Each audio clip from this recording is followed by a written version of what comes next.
We first went out to Tanzania in February 2003. We'd been asked out by Jeff and Laurie Hobby, who have been out in Africa for about 12 years, and they took us to various projects that they'd been helping with. And one of those projects was the village of Narsé. And so Rebecca and I, my wife, went out there and just hung out with the people in the village to learn from them, to hear their music and their storytelling.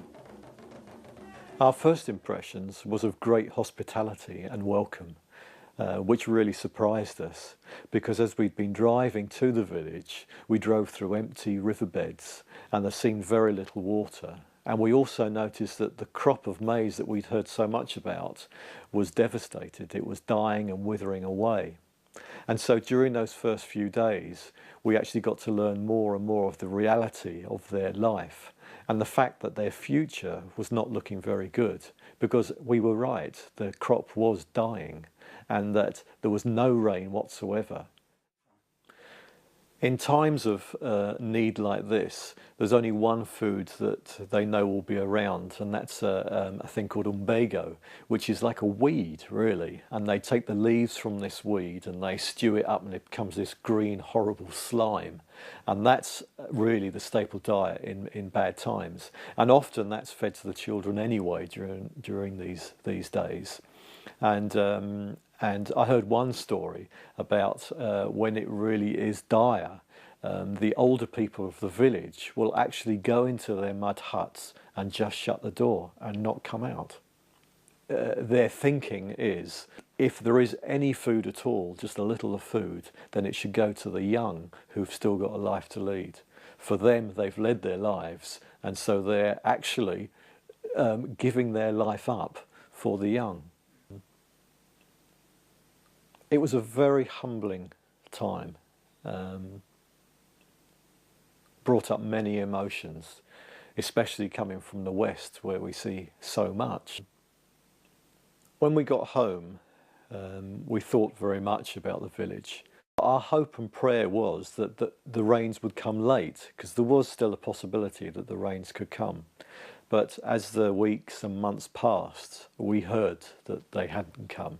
So we knew that short term there was going to be a problem in the village. So it made us ask the question, what could we possibly help? And out of that question we started saving a little bit of money towards that, and we were able to save enough to send a truckload of maize out to the village. The long-term plan was to help them tell the story to the West.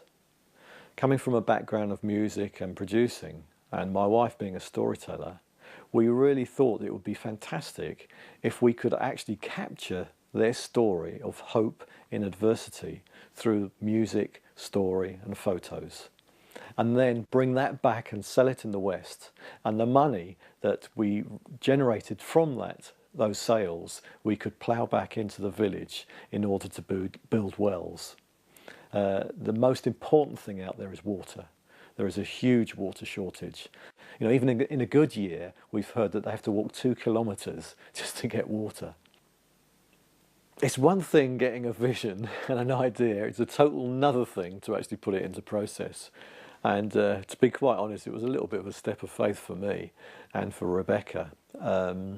At the time, although my background is music, I had no recording equipment or anything, so I was putting this idea out there thinking, where on earth am I going to get this from? But amazingly, it all came together, and we ended up in 2005, April 2005, flying across with a little small studio in a box, and being able to go out there and put this process in action. We decided to ask the village through the chairman and the elders if this was something that they thought might be a good idea for them. Again, often the West, we get a good idea and we think we need to put it into practice. But I wanted really to partner with the people. So we asked them and they were really excited about this idea. So we'd sent out memos to actually tell them just our rough plans. But obviously I hadn't really a clue what to expect. So it was really a blank sheet of paper when we got out there, and it was a matter of stepping out just to see what possibilities were out there. So when we got out in 2005, To be quite honest, we didn't know what to expect. But when we got there, we certainly knew there was a buzz in the village for a couple of reasons. One, because of the effect that the food had had in 2003. And secondly, because the chairman had spoken to all the village about this idea of telling their story. And so on the second day when we got there, they arranged a welcome party, I suppose, and we gathered in the centre of the village, and school had been given a day off, and the whole village gathered, and we could hear the musicians coming through the maize field from their different compounds as everyone came together. And then there was speeches and formal welcomes, and the whole village gathered in a ring, and each group of musicians came in turn and did a presentation before us of the songs that they were hoping that we would use. You have to remember that this is a very primitive village, so electricity and modern recording studios are nowhere to be seen. So we had a very portable, battery-operated system, and we just literally had to walk from place to place, carrying their stuff, finding places out of the wind and noises of animals and children. I had a book of traditional instruments that I would take around and point to the older people in the village and say, have you seen one of these?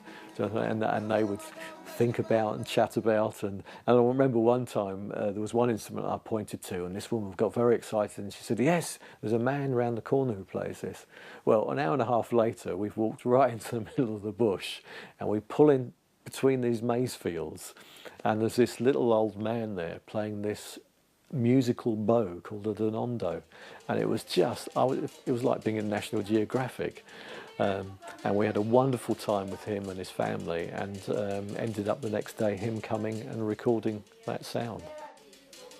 Every 3 or 4 days we would have to drive out of the village to find a place where there was electricity to charge up all the batteries. And on one of these occasions, as we're driving out, there's a big commotion on the side of the road, and lots of people start running towards the car shouting emergency. So we're wondering what's happening, and we stopped and asked some questions, only to find out that there was someone that was really ill.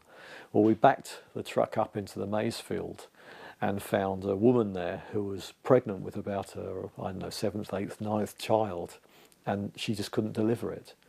So we dumped her into the back of the truck and sped off towards nearer city. Now the hospital was about an hour and a half away from there, and when we arrived there, fortunately we got her there safely and they managed to deliver the baby. But the nurses told us that if we hadn't have been passing by, no one passes by in that region with a car, and she would have died and lost the baby. Well, the family was so thankful for us that they have actually now named the child after the driver. So in that small village, there is a little black boy running around with the name of Jeff Hobby. The day after the celebrations, we were sitting talking story in the compound when a guy walks in with a goat in his arms, and after a few questions we realised that this goat was for us. The chairman and the elders had got together and decided they wanted to give us a special gift. Now, in their culture, to be given a chicken is a huge honour. So to be given a goat, one guy explained it to me, it was almost like being given gold. So we certainly had a realisation of, again, their great generosity and hospitality towards friends.